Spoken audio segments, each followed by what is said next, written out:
En esta mañana es un gusto para mí presentarles a alguien que ha sido un tesoro en mi vida y crecimiento físico y espiritual. Mi padre, Joaquín Abreu, con ustedes. Amén. Gloria a Dios. Gracias, Señor. Gloria a Dios. Aleluya.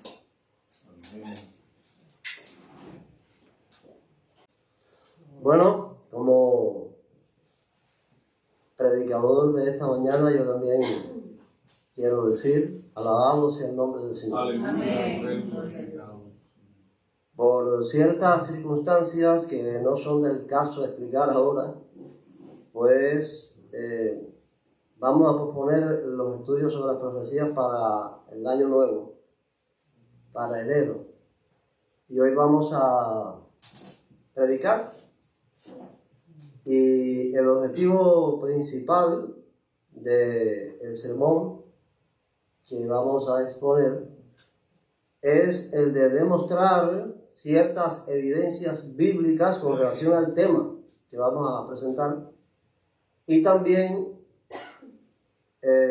exponer ciertas evidencias racionales basadas en las evidencias bíblicas.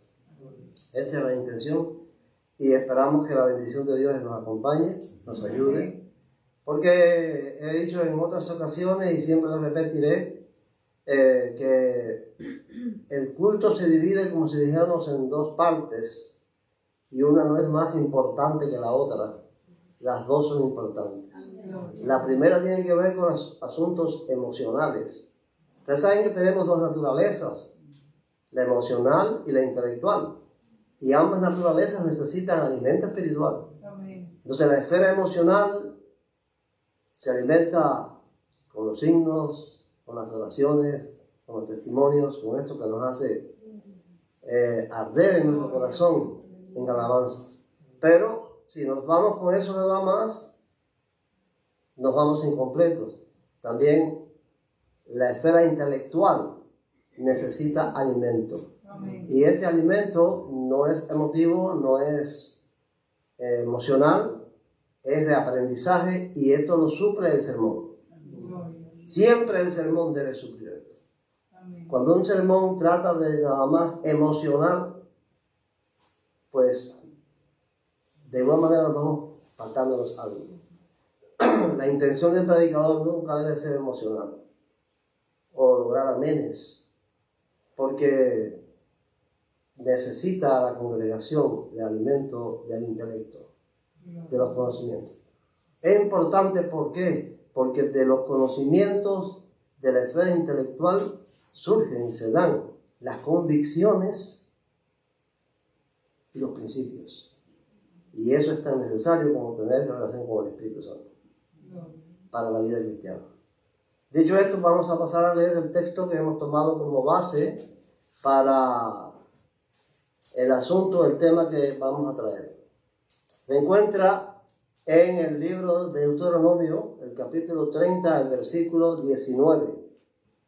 Y dice lo siguiente: a los cielos y a la tierra llamo por testigos hoy contra vosotros, que os he puesto delante la vida y la muerte, la bendición y la maldición.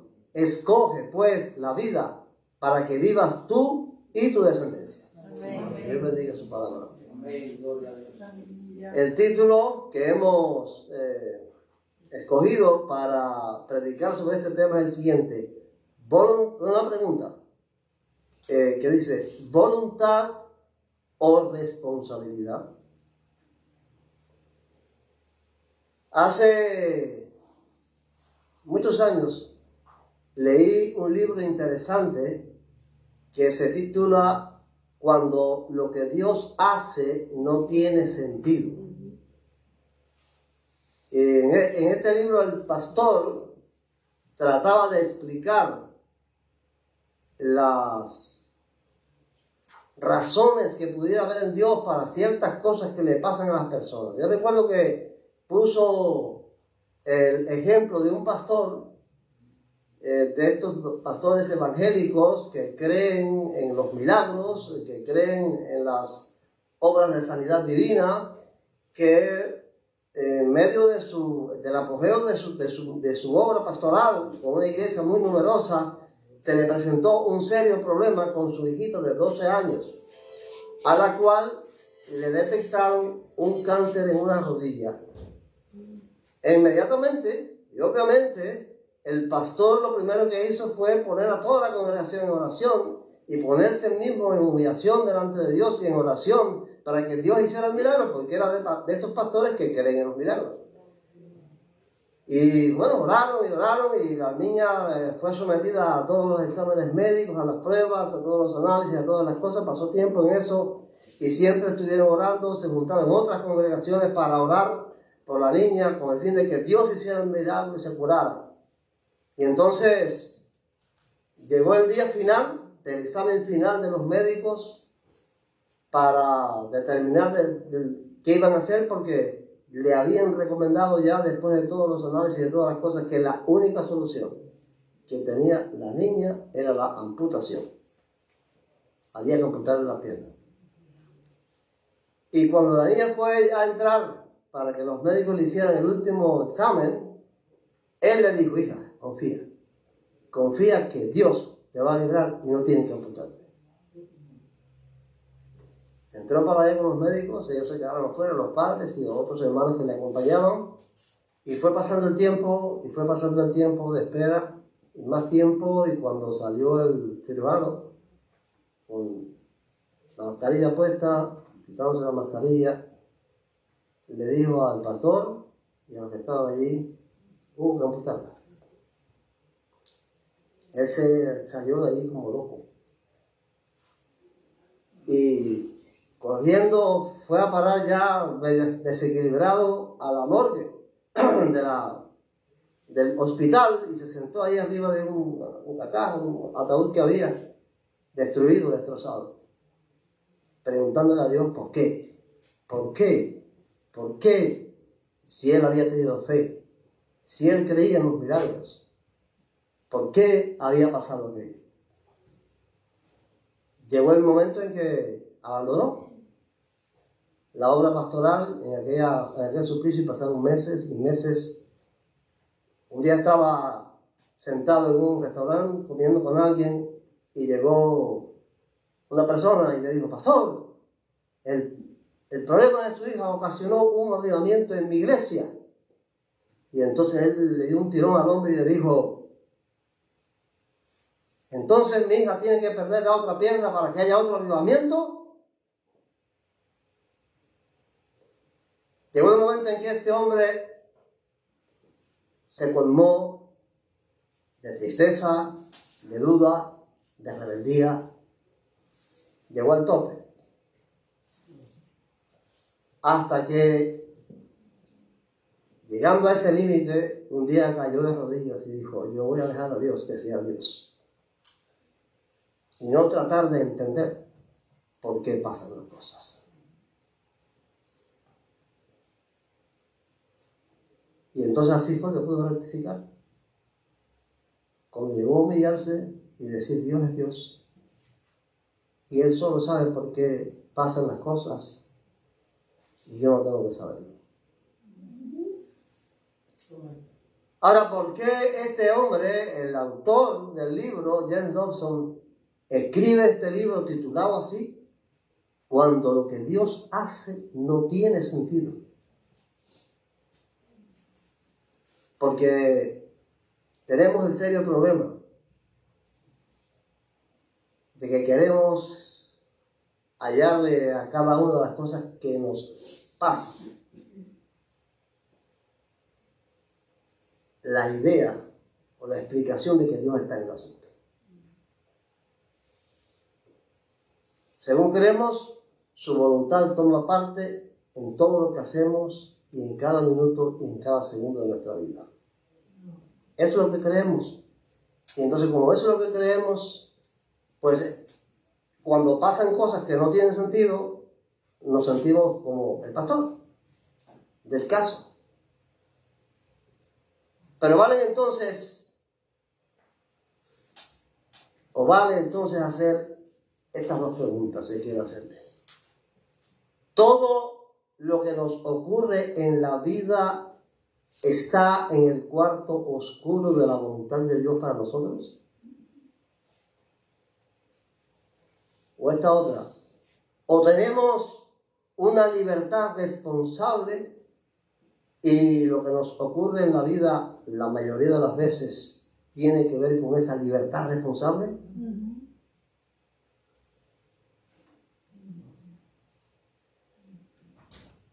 Lo primero que quiero demostrar con las evidencias bíblicas que hablé es que fuimos creados como seres libres y responsables. Eso se puede demostrar por las Escrituras. El primer texto que vamos a buscar está en Génesis capítulos 2, 16 y 17. Y dice así: y mandó Jehová Dios al hombre diciendo: de todo árbol del huerto podrás comer, mas del árbol de la ciencia del bien y del mal no comerás, porque el día que de él comieres, ciertamente morirás. Este texto nos lleva a dos alternativas, que una de las dos tiene que ser. Las dos no pueden ser. La primera alternativa es esta: Dios, desde antes de crear a Adán, ya había predeterminado su vida. Cada cosa de que iba a hacer Adán en su vida, pues habría de ser la voluntad de Dios que él tenía que cumplir. Esa es una alternativa. O sea, Adán fue creado, pero en la vida de Adán, todo lo que él iba a hacer estaba predeterminado por Dios. Dios iba a obrar con su voluntad en cada acto y en cada cosa que él hacía. Por lo tanto, todo lo que él hiciera en el Edén habría de estar bajo la voluntad de Dios o cumpliendo la voluntad de Dios. O la otra alternativa es que Dios creó a Adán con libre albedrío. Por lo tanto, él era libre de comer o no comer. Cuando comió, o sea, cuando comió el fruto prohibido, lo hizo en cumplimiento de su voluntad y bajo su responsabilidad. Esas dos alternativas tienen que surgir, o es la una o es la otra. Ahora bien, veamos las implicaciones que tiene si nosotros decimos que es la primera alternativa. O sea, que Adán lo que hizo fue porque esa era la voluntad de Dios, lo que Dios había predeterminado para él en la vida era lo que él iba a hacer. Veamos qué implicaciones tiene eso. ¿Por qué? Porque él comió del árbol prohibido. En primer lugar, que Adán entonces no fue el culpable del pecado. Tiene esa implicación. Si él hizo aquello cumpliendo la voluntad de Dios, entonces él no era culpable de pecado, porque no podía hacer otra cosa que cumplir con la voluntad que había Dios determinado para él. ¿Es así? Dije que vamos a tratar de exponer, basado en la Biblia, evidencias, demostraciones bíblicas y también demostraciones racionales. Bueno, pues esta es una racional. Si Adán cumplió la voluntad de Dios porque él no podía hacer otra cosa, porque su vida estaba determinada por lo que Dios había dicho para él desde antes de que él naciera, entonces él, cuando pecó, no hizo otra cosa que cumplir con la voluntad de Dios. Por lo tanto, él no era culpable del pecado. Ahora, ¿a qué extremo, a qué punto puede llevar, y esta es otra implicación, a qué punto puede llevar a cualquier persona que piense que esta alternativa es la verdadera? Bueno, le puede llevar a justificar sus propios errores y pecados. Porque si Dios todo lo ha determinado, recuerden que estamos tratando de saber si Dios todo lo determina en nosotros, si nuestra vida, si esto que pensamos de que Dios está en cada acto de nuestra vida y que tenemos que buscarle explicación a todo lo que nos pasa, porque Dios es el que ha determinado eso por su voluntad. Estamos tratando de definir eso.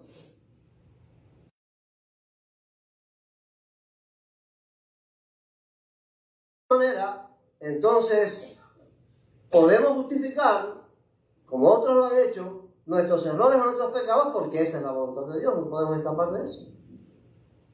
Si Dios lo determinó así, no podemos escapar de esa situación. Ahora quiero poner un ejemplo bien simple de hasta dónde obra en esto nuestra responsabilidad basada en nuestra libertad. En Cuba hace muchos años, y de esto fue testigo Yanelis Barrios, yo trabajaba en la Oficina Nacional. Los que conocen a Cuba, pues, pueden entender mejor esto. Allá no teníamos carro como aquí. Y entonces, yo tenía que viajar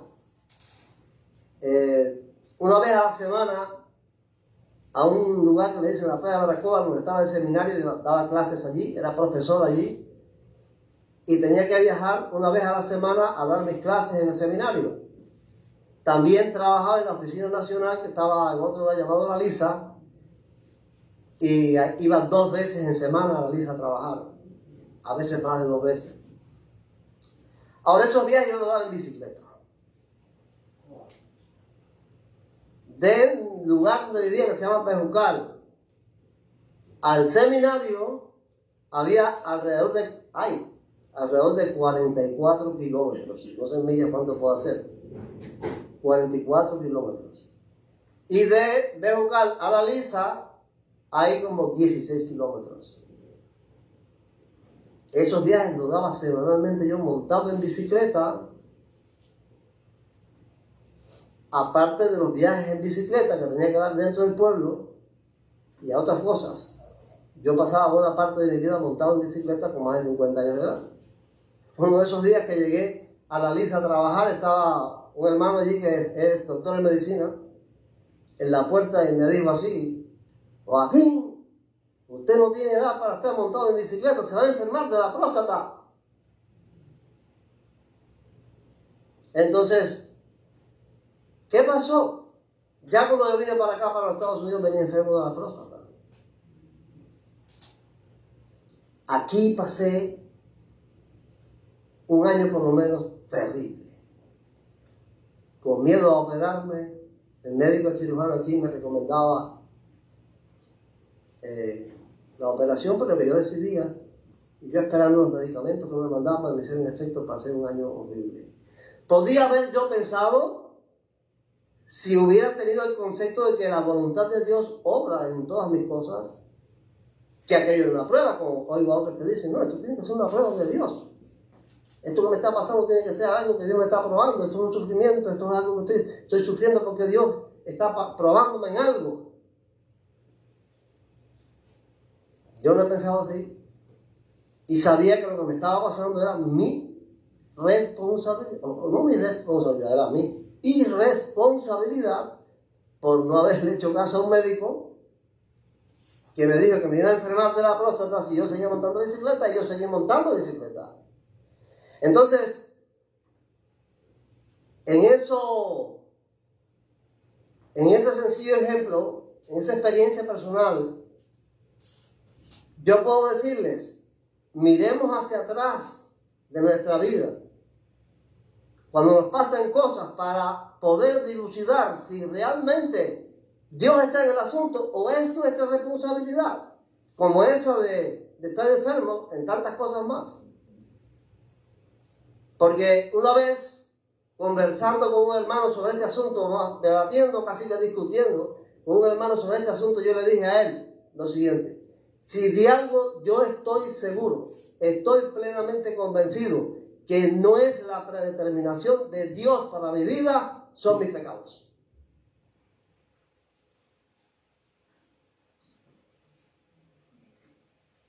Porque es un hecho. Es un hecho de que nosotros fuimos creados libres y responsables. No somos robots, no somos máquinas a las cuales Dios creó con un programa, y que todo lo que pase en nuestra vida es el resultado de lo que Él predeterminó desde antes de que naciéramos nosotros. No es la verdad. Dios nos hizo libres y responsables, y Génesis nos muestra eso. Adán comió y Dios lo castigó. Si hubiera sido su voluntad, ¿tenía Dios derecho a castigarlo? Si Adán comió porque Dios lo predeterminó así desde antes, entonces este es la otra implicación que tiene admitir esto, y es desfigura y desnaturaliza el carácter de Dios justo y misericordioso. Ese concepto ya hace ver a Dios no como un Dios soberano, el Rey soberano, que en el ejercicio de su soberanía le otorgó libertad al hombre para que actuara de acuerdo con su designio, con su voluntad, sino como un dictador que condena a sus criaturas. Y esta es una de las peores implicaciones que tiene este modo de pensar. Si Dios todo lo predeterminó para mi vida y yo no tengo otra opción que pecar y yo no tengo otra opción que ir al infierno, entonces ya Dios no es el Dios soberano que nos enseña la Biblia, sino es un dictador que ha condenado arbitrariamente a sus criaturas porque no les da opción o libertad para hacer otra cosa. Nos coloca esto en contra de la Biblia. ¿Por qué nos coloca esto en contra de la Biblia? Porque la Biblia está llena de textos sobre la justicia y el amor de Dios. ¿Es así? La Biblia está llena de textos donde se habla de la justicia y del amor de Dios. Y un Dios que condena sin que la persona tenga opciones no es un Dios justo. No puede ser un Dios justo. Y mucho menos misericordioso. La Biblia dice esto con relación a mi destino eterno. En Mateo 16:27. Porque el Hijo del Hombre vendrá en la gloria de su Padre con sus ángeles y entonces pagará a cada uno conforme a sus obras.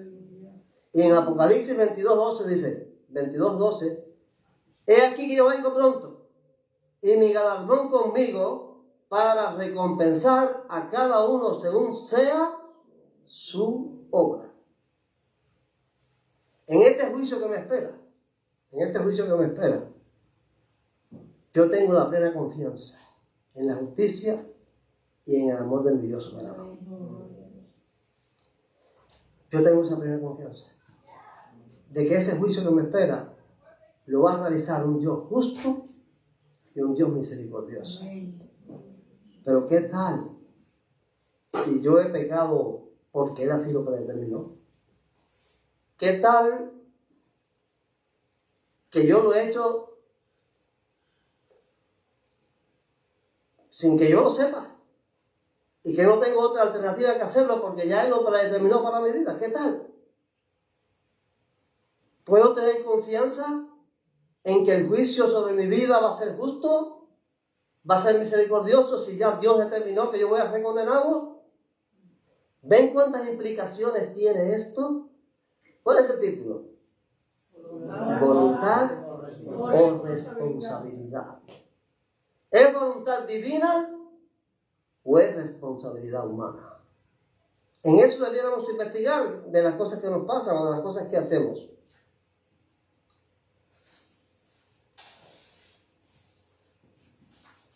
Ahora veamos las implicaciones que tiene la segunda alternativa. ¿Cuál es la segunda alternativa analizando el caso de Adán? La responsabilidad.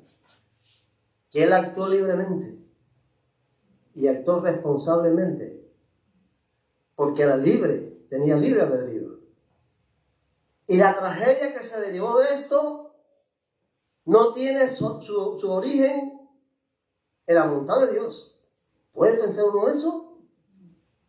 Que la tragedia que originó el pecado de Adán sobre la humanidad hasta nuestros días tuvo su origen en la voluntad de Dios porque Adán no podía hacer otra cosa. No, el origen de esto que ocurrió en el mundo fue la manera libre y bajo su responsabilidad con la cual Adán comió del fruto. ¿Eso es lo que nos enseñan las Escrituras? ¿Es o no es? Gloria a Dios, amén. Yes. Eso es lo que nos enseñan las Escrituras. Que Adán fue culpable, que Dios lo castigó porque él era culpable, porque él actuó libremente irresponsablemente, y ese pecado de Adán se transmitió a toda la raza. y hemos traído la marca de Edén hasta nuestros días, con una naturaleza de pecado que no nos lleva a otra opción que pecar, no porque Dios lo determinó, sino porque Adán pecó y nos creó una naturaleza de pecado. Eso es lo que enseña la palabra de Dios. El segundo texto, ese es el primer texto que quise usar para demostrar que somos libres y responsables. El segundo texto que yo quiero usar para demostrar esto, de que somos libres y responsables ante Dios, está en Deuteronomio 30:19. Dice: a los cielos y a la tierra llamo por testigo hoy contra vosotros, que os he puesto delante la vida y la muerte, la bendición y la maldición. Escoge pues la vida para que vivas tú y tu descendencia. Este fue el texto que usé como base para este sermón. Es el caso cuando ya está el pueblo de Israel en las llanuras de Moab para entrar en la tierra prometida. La generación que salió de Egipto mayor de 20 años ha perecido en los 40 años del desierto. Ya ninguno vive. Quedan los que nacieron con menos, salieron de Egipto con menos de 20 años o nacieron en el desierto. Ya van a entrar y Dios a través de Moisés les dice: ahora pongo delante de vosotros la bendición y la maldición. ¿Cuál es la bendición? Si cumples con mis mandamientos, si obedeces todos mis decretos, van a venir sobre ti estas, aquellas y las otras bendiciones: lluvia, buenas cosechas, libertad de los enemigos, ninguna enfermedad, ninguna fiera, no epidemias, no sequías. O sea, Dios le ofrece una cantidad de bendiciones que ellos habrían de disfrutar en la tierra prometida, condicionadas a que ellos fueran obedientes. Las maldiciones también condicionadas a su obediencia. Si no cumplían, si no servían a Dios como Él les mandaba en sus mandamientos, pues vendrían guerras, enfermedades, epidemias, vendrían sequías, y lo peor de todo, y lo vamos a estudiar con más detalles aquí en los estudios sobre las profecías, los destierros, la expansión, la diáspora por el mundo de los israelitas. Ahora bien, cuando nosotros consideramos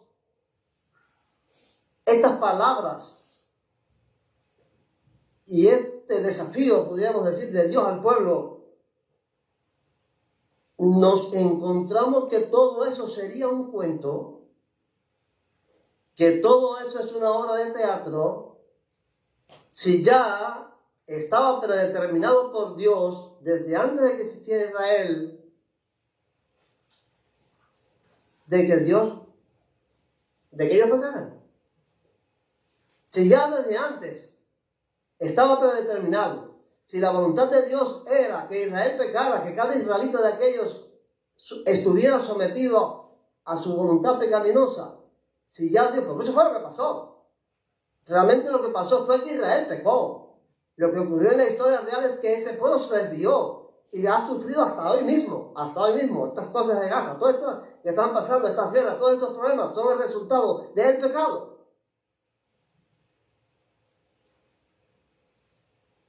Ahora, si eso estaba predeterminado, si ya eso era conforme a la voluntad de Dios, entonces todo esto que Dios le está diciendo mediante Moisés es un cuento, es un teatro, no podían hacerlo. Ellos no podían hacer eso. No podían escoger entre la vida y la muerte.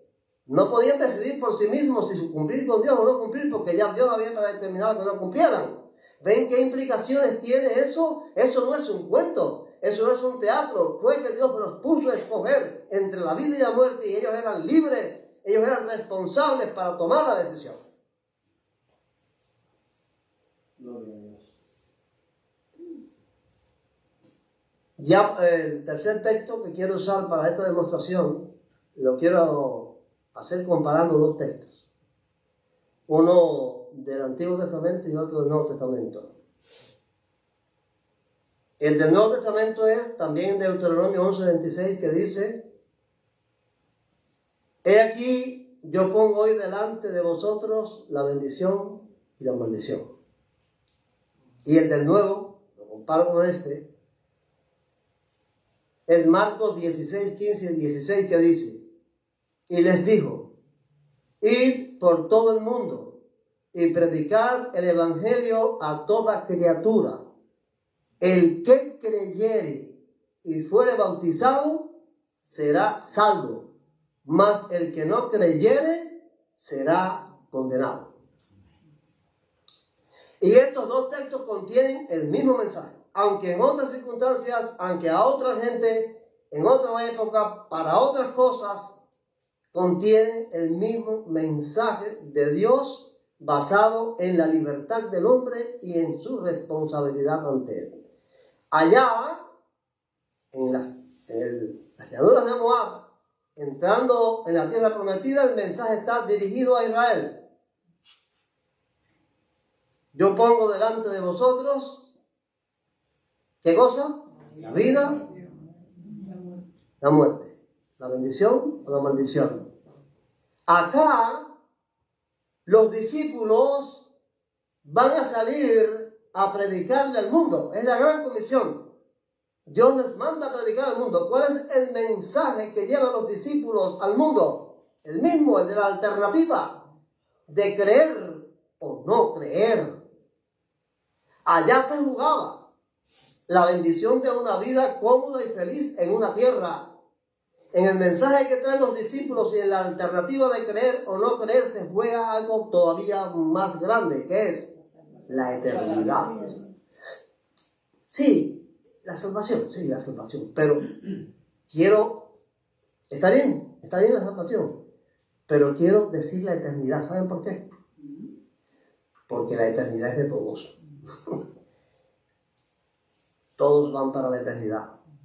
El ateo, el que no cree, el escéptico, el agnóstico, todo ser humano tiene un destino eterno. Algunos para salvación y otros no salvación. Pero por eso quiero hablar de que aquí lo que se decide es la eternidad. Porque a la hora de la muerte vamos a la eternidad. No hay más vida. A la eternidad. No hay más vida en la tierra. Entonces, en este mensaje que el Señor le manda a predicar a los discípulos, a la humanidad, y que todavía hoy estamos predicando nosotros como seguidores de aquellos discípulos, se decide la eternidad de cada uno de los que escuchan. ¿Qué dice ahí? El que creyere y fuere bautizado será salvo, mas el que no creyere será condenado. ¿Está predeterminado el que va a ser salvo? ¿Está predeterminado el que va a ser condenado? ¿O es que voluntariamente y libremente que la persona escoge hacer caso al mensaje de salvación o no hacerle caso? Lo que nos enseña la palabra es eso, y el texto de este mensaje que Cristo les manda está claro.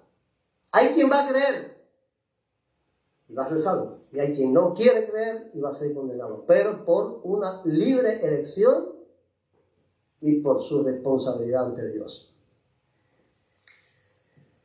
Ahora, en todo esto hay una linda noticia. En esto de que somos libres y responsables,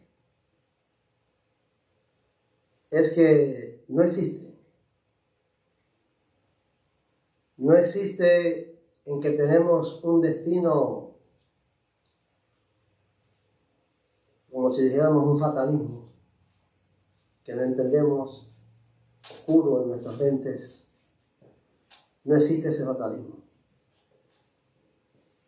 Es que Dios quiere que todos se salven.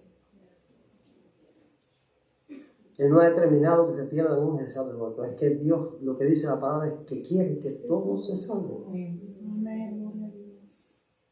Dios no ha predeterminado nuestro destino desde antes de que naciéramos. Y ahora somos máquinas.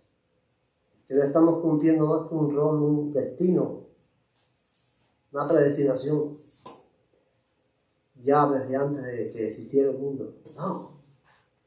Lo que la palabra nos enseña es que Dios mandó a su Hijo al mundo para que todo el que decida en su libertad y en su responsabilidad creer, se salve. En Ezequiel, y quiero ampararme en las Escrituras también para defender este punto, que Dios quiere que todos se salven. En Ezequiel 33, 11 y después 14 al 16 dice lo siguiente: vivo yo, dice Jehová el Señor, que no quiero la muerte del impío, sino que se vuelva el impío de su camino y que viva. Cuando yo dijera al impío, de cierto morirás, si él se convierte de su pecado e hiciere según el derecho y la justicia, si el impío restituyera la prenda, devolviera lo que hubiera robado y caminara en los estatutos de la vida, no haciendo iniquidad, vivirá ciertamente y no morirá. No se le recordará ninguno de sus pecados que había cometido. Hizo según el derecho y la justicia, vivirá ciertamente. Miren qué lindo esto, miren qué importante. Quiero llamar la atención de este versículo, de este texto, en estas dos frases. O en esta frase: cuando yo dijere al impío, de cierto morirás. ¿Voluntad de Dios? ¿Voluntad de Dios? Sí. Él le dice, voluntad de Dios. Él le dice al impío, de cierto morirás. Pero si el impío se vuelve de su impiedad, voluntad humana, libre de Dios humano, responsabilidad humana, ahí están las dos cosas planteadas. La voluntad de Dios es que el impío perezca. Esa es la voluntad de Dios. Eso es lo que Dios ha determinado. No que Dios perezca, que él perezca y el otro perezca y ya no se sabe. No, Dios sí ha determinado que el impío perezca. Esa es su voluntad. Pero si el impío en su libertad y en su responsabilidad decide dejar de pecar y volverse a Dios, entonces el impío se salva. Amén.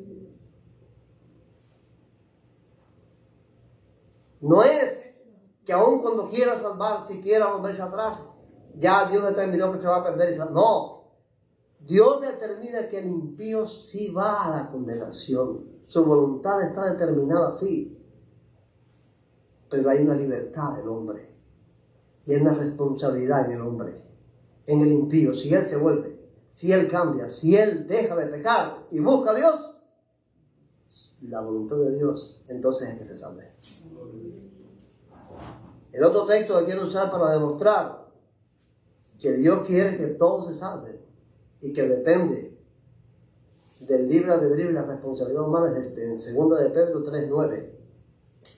Dice, el Señor no retarda su promesa, según algunos la tienen por tardanza, sino que es paciente para con nosotros, no queriendo que ninguno perezca, sino que todos procedan al arrepentimiento. ¿Unos pocos?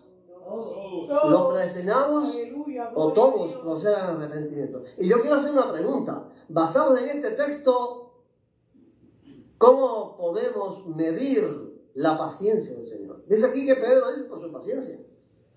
En el tiempo Pedro escribió este epístola alrededor del año 60 y algo, entre el 60 y el 70.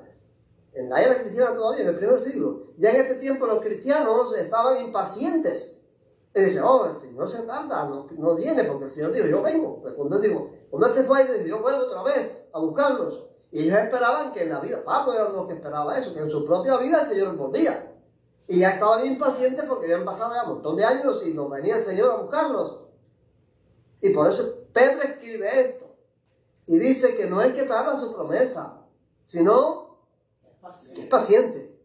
Porque no quiere, si esa paciencia del Señor la medían ellos en ese tiempo, ¿cómo podemos nosotros medir hoy la paciencia del Señor? ¿Qué tiempo se ha tardado? ¿Cómo se ha tardado? pero se ha tardado. ¿Por qué? Quiere que todos procedan. Porque es paciente, no quiere que nadie perezca, no quiere que ninguna de sus criaturas perezca. ¿Dónde han sacado ese Dios que condena? Gloria a Dios, Señor. Ese Dios que juzga sin darle opciones al hombre. Ese Dios que condena a unos y salva a otros. Es un dictador, no es un Dios soberano. ¿De dónde han sacado ese Dios? Dios es paciente. Amén. 2000 años de paciencia. ¿Sabe cuántos millones de seres humanos han vivido en la tierra?